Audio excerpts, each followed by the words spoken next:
Hi guys, my name is Kevin. I'm going to be talking a little bit today about my personal experience in owning and buying an XSR 900.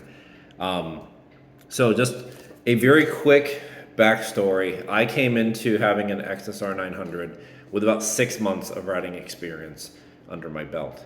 Now, that being said, do I think that is the best choice for everyone? No, I do not. Do I think it was the best choice for me? Maybe, maybe not. But I am still here, so there's something to be said for that. I would say that as an inexperienced rider, it is a really big jump to go from a low power, first bike to an XSR 900, FC09, MT09, anything in that vein. It is a lot more bike. Now I did use all the rider aids, traction control turned all the way on, ride mode B, and I do feel like that helped me ease into my ownership of having this bike. Now, I was very attracted to the aesthetic of the bike, and I do a painstaking amount of research when it comes to any kind of purchase that I make personally that's over a couple $100. So I spent a lot of time looking into all kinds of different bikes. I did like the kind of neo retro cafe racer type look of the XSR. I knew that Yamaha was a great brand. I thought that having a triple cylinder engine was interesting because being I'm in the automotive business, everything being 4 cylinders, 6 cylinders, 8 cylinders. The idea of a triple I just found intriguing, and then doing my research and finding that they kind of offer a little bit of the best of both worlds between your parallel twins and your inline fours. That you can you have that low end grunt, but you can still kind of rev it up, and you feel that power up top. So that was all very attractive. Now, the issue that I had in doing this research is I didn't know how I was going to fit on the bike. Where I am, there are not a lot of dealerships that are carrying XSR 900s on the showroom. So it wasn't really something I felt like I could just walk in and go sit on and kind of feel how everything was for me.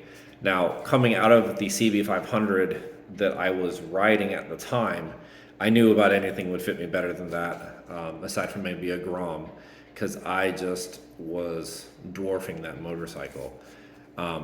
So one of the hardships that I found was because of the lack of a physical specimen, I really went into this just blind when it comes to ergonomics and so forth. And me and a lot of other bigger people, I feel, will have the same complaint when it comes to the ergos on the XSR 900 is that the way that seat is designed really pushes you up into the tank, and those cutouts for your knees do not function if you're 6 feet or over. And I will kind of demonstrate that for you here in just a second. There is a spider behind me.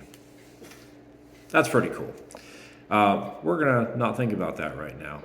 But what I did to combat this situation is I did end up finding a good deal on a Corbin gunfighter seat. That really kind of helps move everything back so that I fit more comfortably. That is incredibly distracting to have a spider behind you, but whatever. So anyways, I'm going to take us outside. We're going to kind of see a little bit more the ergonomics for a taller person, and maybe this will help someone else out. So one moment. Okay guys, we are now in my garage. I currently have the Corbin seat on the bike, and I will show you of what that looks like. All right, now again, I'm a pretty big guy. I am 6'5". With the Corbin seat, my knee fits perfectly into this cutout, which is amazing. That's what you want. Now we're gonna come back with the other seat option on, which is the stock one.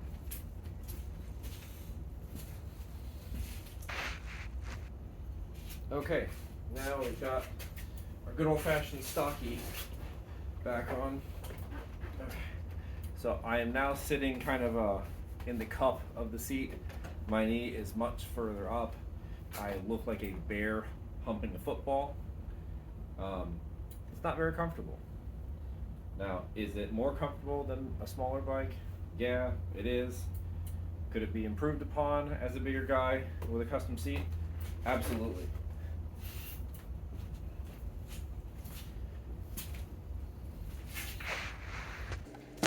Okay, we're back inside.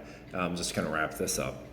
So, all in, what I would say is that as a taller, bigger guy coming out of a beginner bike more or less and going into an XSR 900, do I think it's the best situation?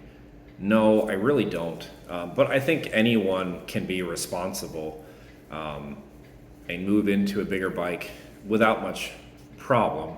Now, it does take a lot of self-control, and the reason I kind of felt more safe going with that XSR 900 is because I knew it had those rider aids. I knew that there was ways for me to kind of reduce the potency of that engine until I got used to having that kind of power. Now, I will say the XSR 900 is an absolute blast to ride. It is a ripper. It gets a lot of attention whenever I park out where there's anyone's kind of hanging out outside, or where there are other bikers. I get a lot of questions about it. I get asked very often, "Hey, what year is that?"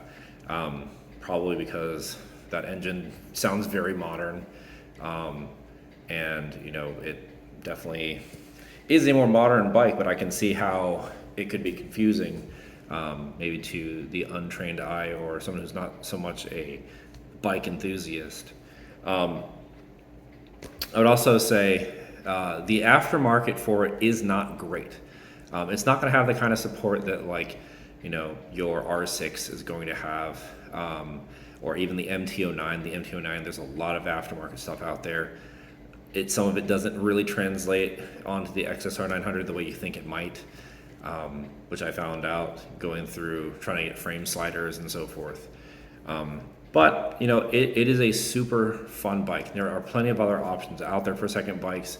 I don't think this is an optimal choice for most people, but I think that you can make anything work. So if there's any specific questions about the XSR 900 or what ownership is like or so forth, I'd be more than happy to answer them. I have had this bike for about 8,000 miles now, and I feel like I've gotten to know it pretty well, and I'm pretty responsive. So if there's anything that you guys need, let me know. Thanks.